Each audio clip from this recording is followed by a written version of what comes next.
कोई भी पूजा शुरू करने से पहले हमें अपने गणेश गुरु महाराज जी का ध्यान करना चाहिए। गुरुर् ब्रह्मा गुरुर्विष्णु गुरुर्देवो महेश्वरा गुरुर साक्षात परब्रह्म तस्मै श्री गुरुवे नमः। बोलो गुरु महाराज जी की जय। उसके बाद हमें गणेश जी महाराज जी का ध्यान करना चाहिए। बोले गणेश जी महाराज की जय। एक बुढ़िया थी, वह मिट्टी गणेश जी की पूजा किया करती थी। रोज बनाती थी, रोज गल जाते थे। एक दिन बुढ़िया ने देखा कि सेठ का मकान बन रहा है। मिस्त्री के पास गई और बोली, भैया मेरा पत्थर का गणेश गढ़ दो। मिस्त्री बोला कि जब तक हम तेरे पत्थर का गणेश गढ़ेंगे जब तक पूरी दीवार नहीं चिन लेंगे। बुढ़िया बोली कि राम करे तुम्हारी दीवार टेढ़ी हो जाए। ऐसा कह के बुढ़िया चली गई। शाम को सेठ आया तो उसने पूछा कि आज कुछ भी काम नहीं किया। तो मिस्त्री बोला कि एक बुढ़िया आई थी, कह रही थी मेरा पत्थर का गणेश गढ़ दो। हमने नहीं गढ़ा तो कह गई तुम्हारी दीवार टेढ़ी हो जाए। तब से दीवार टेढ़ी हो जाती है, ढानी पड़ती है।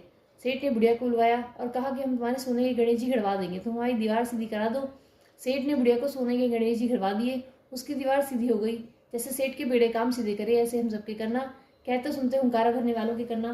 बोलो गणेश जी महाराज की जय।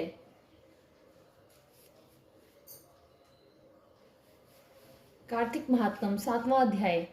नारद जी कहते हैं, राजन, कार्तिक का व्रत करने वाले पुरुषों के लिए जो नियम बताए गए हैं उनका मैं संक्षेप में वर्णन करता हूँ। ध्यान देकर सुनो।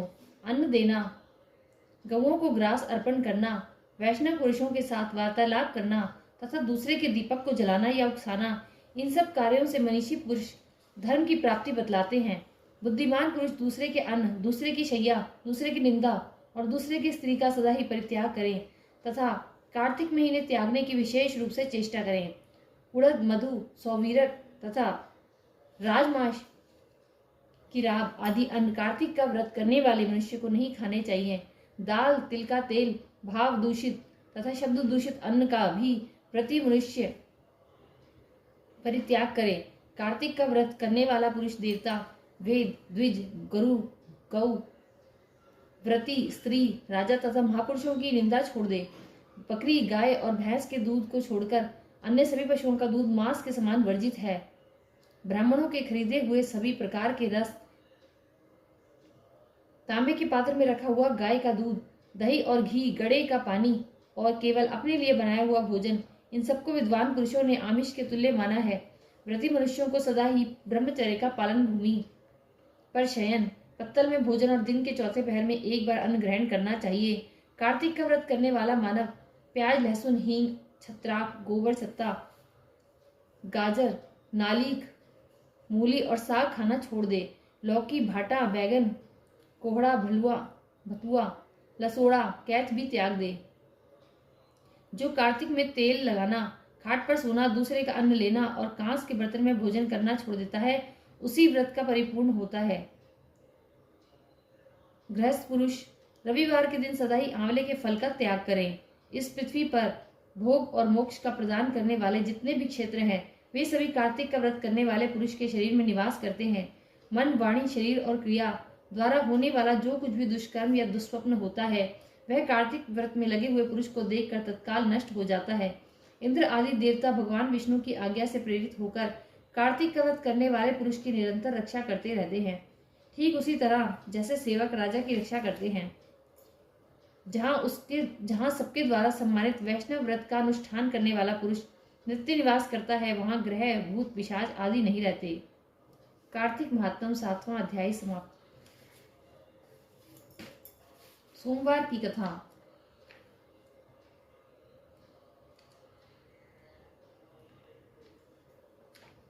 महादेव जी कैलाश पर्वत पर जा रहे थे। पार्वती जी बोली, भगवान मैं भी चलूंगी। भगवान जी बोले कि पार्वती जी तुम मत चलो, तुम्हें भूख प्यास लगेगी।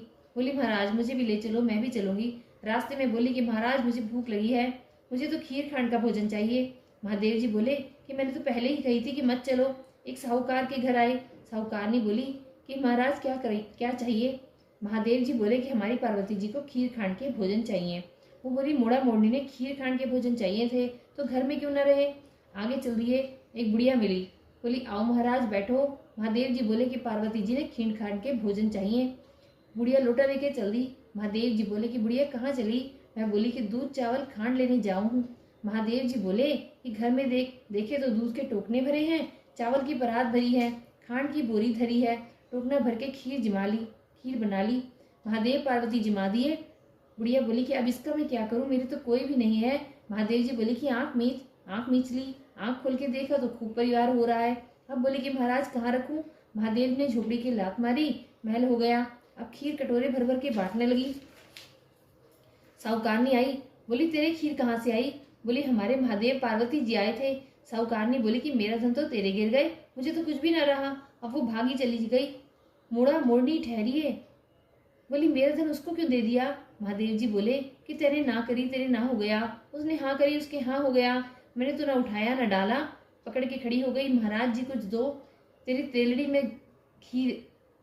में तेल रहेगा, घीलड़ी में घी रहेगा। काम तेरा रुके ना, धन तेरा जुड़े ना। जैसी बुढ़िया ने आई है सब किसी ने आई हो, कहते सुनते हुंकारा भरने वालों की आई हो। बोलो शंकर पार्वती महाराज की जय।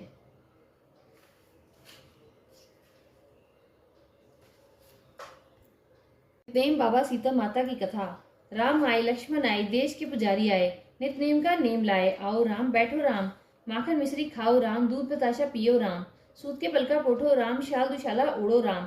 राम सवारे सबके काम, खाली घर भंडार भरेंगे, सबका बेड़ा पार करेंगे। जब बोलो श्री राम ही राम, श्री राम जय जय राम। सीता माता कहानी कहा करती थी, श्री राम जी सुना करते थे। एक दिन भगवान राम को किसी काम से बाहर जाना पड़ गया। सीता मैया कहने लगी कि भगवान मेरा तो 12 वर्ष का नितनेम है, मैं अपनी कहानी किसे सुनाऊंगी। भगवान बोले कि ऐसा करियो तो कुएं की पार पर जाकर बैठ जाइयो, औरतें पानी भरने आएंगी तो तेरी कहानी सुन लेंगी। बोली अच्छा। सीता माता कुएं की पार पर जाकर बैठ गई। एक बहू आई, रेशम जरी की साड़ी पहन रखी थी, सोने का घड़ा ले रखा था। सीता मैया बोली कि बहन मेरा 12 वर्ष का नितनेम सुन ले। बहू बोली कि मैं तेरा 12 वर्ष का नितनेम सुनूंगी तो मुझे देर हो जाएगी, घर में सास लड़ेगी। कहानी नहीं सुनी, घर आई तो रेशम जरी की साड़ी फट गई, सोने का घड़ा मिट्टी का हो गया। सासू बोली बहू किसका दोष सिर ले आई।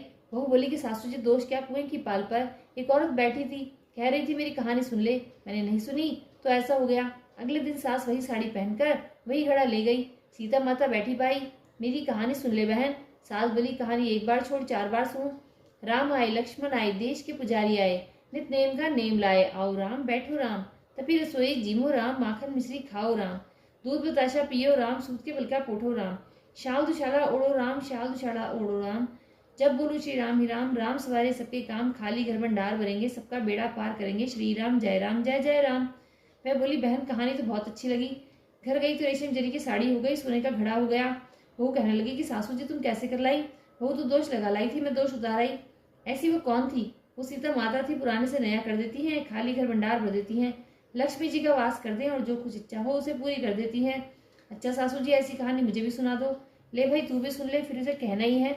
राम आए लक्ष्मण आए, देश के पुजारी आए, नित नेम का नेम लाए। आओ राम बैठो राम, तभी रसोई जीमो राम, माखन मिश्री खाओ राम, दूध बताशा पियो राम, सूत के पलका पोठो राम, शाल दुशाला ओढ़ो राम। राम सवारे सबके काम, खाली घर भंडार भरेंगे, सबका बेड़ा पार करेंगे। जब बोलूं श्री राम ही राम, श्री राम जय जय राम। वो कहने लगी कि सासू जी कहानी तो बहुत अच्छी है। सासू बोली वो रोज कह लिया करेंगे। अब सास वो रोजाना नहाती धोती, पूजा पाठ करती, नित्य सीता माता की कहानी कहती। एक दिन उनकी पड़ोसन आई, बोली बहन जरा आँच दे दे। मैं कहने लगी कि अभी हमने आँच नहीं जलाई। मैं बोली तो तुम 4 बजे से उठकर क्या कर रही हो। हम नहाई धोए, पूजा पाठ करी, सीता माता की कहानी कही। मैं बोली इससे क्या होता है। बोली सीता माता की कहानी कहने से अटूट भंडार भरते हैं, सारे कार्य सिद्ध हो जाते हैं। पड़ोसन बोली कि ऐसी कहानी मुझे भी सुना दे। मैं बोली ले भाई तू भी सुन ले, फिर से कहना ही है। राम आए लक्ष्मण आए, देश के पुजारी आए, नित नेम का नेम लाए। आओ राम बैठो राम, तभी रसोई जीमो राम, माखन मिश्री खाओ राम, दूध बताशा पियो राम, सूत के पलका पोठो राम, शाल दुशाला ओढ़ो राम। राम सवारे सबके काम, खाली घर भंडार भरेंगे, सबका बेड़ा पार करेंगे। जब बोलो श्री राम ही राम, श्री राम जय राम। पड़ोसन कहने लगी कि बहन कहानी तो मुझे बहुत अच्छी लगी। अब वह पड़ोसन भी नित्य सीता माता की कहानी कहने लगी। सीता माता ने उसके भी भंडार भर दिए। हे मेरी सीता माता, उन सबके भंडार जैसे भरे ऐसे मेरे भरियो। लक्ष्मी का वास हो, अन्नपूर्णा का वास हो। बोलो सीता मैया की जय, श्री रामचंद्र जी की जय, कार्तिक के ठाकुर की जय, तुलसी मैया की जय। पतवारी की कथा। एक बुढ़िया थी, उसने अपनी बहू से कहा कि तू दूध दही बेच के आ। वह बेचने गई तो रास्ते में औरतें पीपल पतवारी सींच रही थी। उनको सींचता देखकर बहू ने पूछा कि तुम ये क्या कर रही हो। औरतें बोली कि हम पीपल पतवारी सींच रही हैं, इससे अन्न और धन होता है, 12 वर्ष का बिछड़ा हुआ पति मिल जाता है।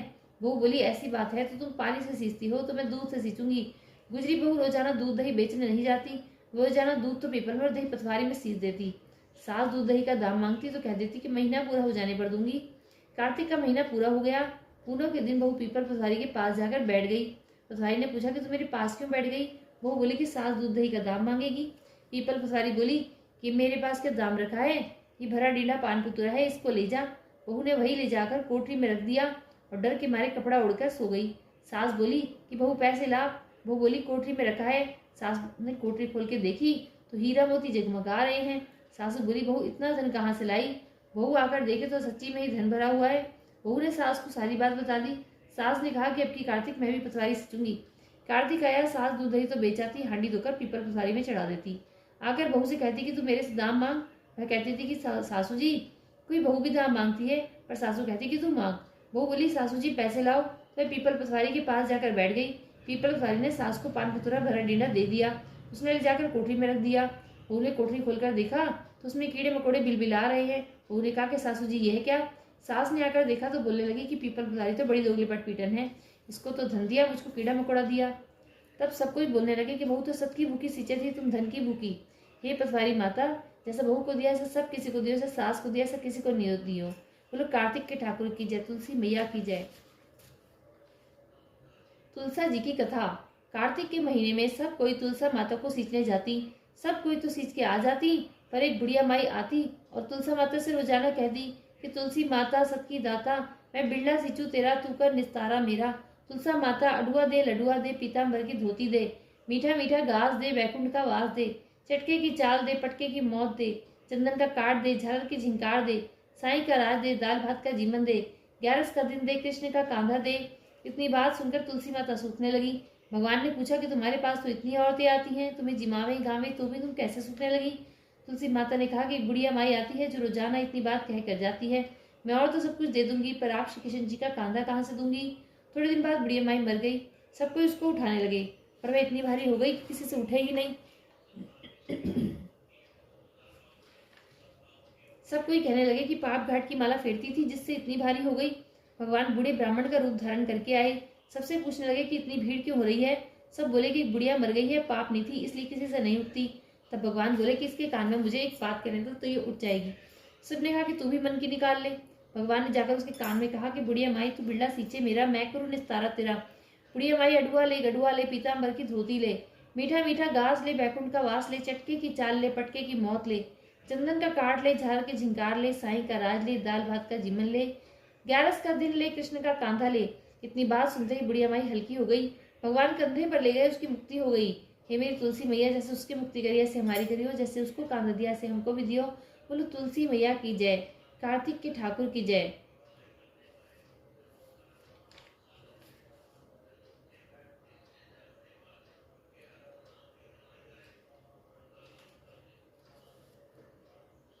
गंगा मैया की कथा।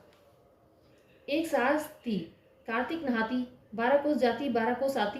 बहू जो थी कठड़ियों में पानी डालकर कह देती कि मन चंगा तो कटौती में गंगा। वही गंगा जी आ जाती और वह नहा लेती। एक दिन सासू की बात की नत बह गई, पर घर बहू नहाई तो उसके कटड़े में आ गई। उसने निकाल कर रख ली। सास आई, उदास होकर बैठ गई। बहू बोली कि उदास क्यों बैठी हो? सास बोली कि मेरी नत गंगा में बह गई। बहू बोली कि मेरे हाथ में आ गई। सास बोली कैसे? बहू बोली कि तुम तो 12 कोस जाओ 12 कोस आओ, मैं कटड़े में पानी डालकर कह देती हूँ कि मन चंगा तो कटौती में गंगा। गंगा जी यहीं आ जाती हैं, उसी में तुम्हारी नत बह आई तो मैंने ले ली। जैसे सास को आई ऐसे किसी को न आई हो, जैसे बहू ने आई सब किसी ने आई हो। कहते सुनते ओंकारा भरने वालों की आई हो। बोलो गंगा मैया की जय, कार्तिक के ठाकुर की जय, तुलसी माता की जय।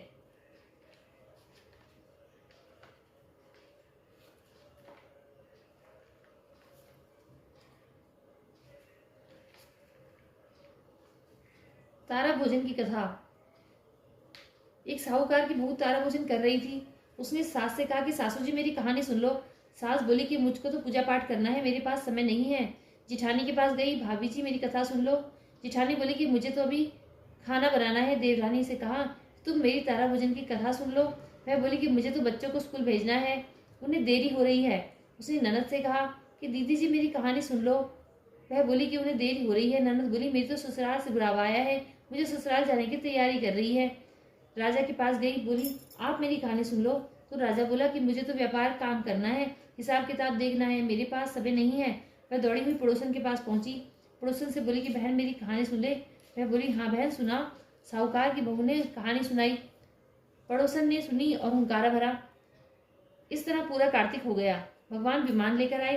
साहूकार की बहू विमान में बैठकर जाने लगी तो सास दौड़ी आई, बहू मैं भी तेरे साथ चलूं? वह बोली कि आपको तो पूजा पाठ करना है। जिठानी कहने लगी, मुझे ले चलो। वह बोली, ना जी, आपको तो खाना वगैरह बनाना है। देवरानी आई तो बोली कि मैं भी चलूं। वह बोली कि तुमको तो बच्चों को तैयार करके स्कूल भेजना है, तुम कैसे चलोगी? ननद आई, बोली भाभी जी मुझको ले चलो। उसने कहा कि नहीं दीदी, आपको तो ससुराल जाने की तैयारी करनी है। दौड़े दौड़े राजा आए, बोले मेरे को ले चलो। मैं बोली, नहीं जी, आपको तो हिसाब किताब कारोबार संभालना है, तुम कैसे चलोगे? पड़ोसन भी आई, बोली बहन मैं चलूं? मैं बोली, हाँ बहन तू चल, तूने पूरी कार्तिक मेरी कहानी सुनी है। दोनों विमान में बैठकर स्वर्ग में जाने लगी। रास्ते में बहू को विमान हो गया। वह सोचने लगी कि मैंने तो कहानी कही, व्रत किया, मुझे स्वर्ग का वास मिला, और पड़ोसन ने ना व्रत किया, केवल कहानी सुनी, मेरे कारण इसे भी स्वर्ग मिला। भगवान ने वहीं उसे विमान से नीचे फेंक दिया। वह पूछने लगी कि भगवान मेरा अपराध क्या है जो मुझे छोड़कर जा रही हो? भगवान बोले कि तूने अभिमान किया है, फिर से 3 साल तक तारा भोजन व्रत कर, तब तुझे स्वर्ग मिलेगा। इसलिए कार्तिक का व्रत करने वाले व्यक्ति को या कोई भी पूजा पाठ करने वाले व्यक्ति को कभी भी अभिमान नहीं करना चाहिए। बोलिए कार्तिक के ठाकुर की जय, तुलसी माता की जय। लपसी तपसी की कथा। एक लपसी था, एक तपसी था। तपसी तो भगवान की तपस्या करता। लपसी रोजाना 1.25 सेर का हलवा बनाकर भगवान को भोग लगाकर टाली हिलाकर जीव लेता। एक दिन दोनों में झगड़ा हो गया। लपसी बोला मैं बड़ा, तपसी बोला मैं बड़ा, क्योंकि मैं भगवान की तपस्या करता हूँ। नारद जी बोले कि तुम्हारा फैसला मैं करूंगा। नारद दूसरे दिन तपसी नहाकर आने लगा तो नारद जी ने 1.25 करोड़ की मुद्रा तपसी के आगे गिरा दिया। उसने आंख खोलकर देखा तो मुद्रा पड़ा है। उसने उठाकर पैर के नीचे दबा लिया और तपस्या करने लगा। उधर लपसी ने 1.25 सेर का हलवा बनाकर भगवान को भोग लगाकर टाली हिलाकर जीव लिया।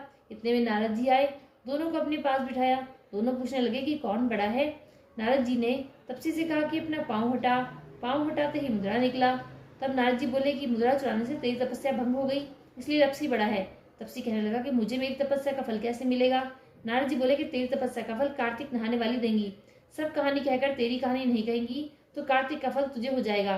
धोती देकर अंगोछा नहीं देवे, सीधा देकर दक्षिणा नहीं देवे, ब्राह्मण जिमाकर दक्षिणा नहीं देवे, दीवा चास के हाथ न जोड़े तो तेरा पुण्य, कपड़ा देके बटन न लगाए, दाहिने हाथ का नाड़ा बांधे तो सबका फल तुम्हें हो जाएगा। इतना कहकर नारद जी चले गए।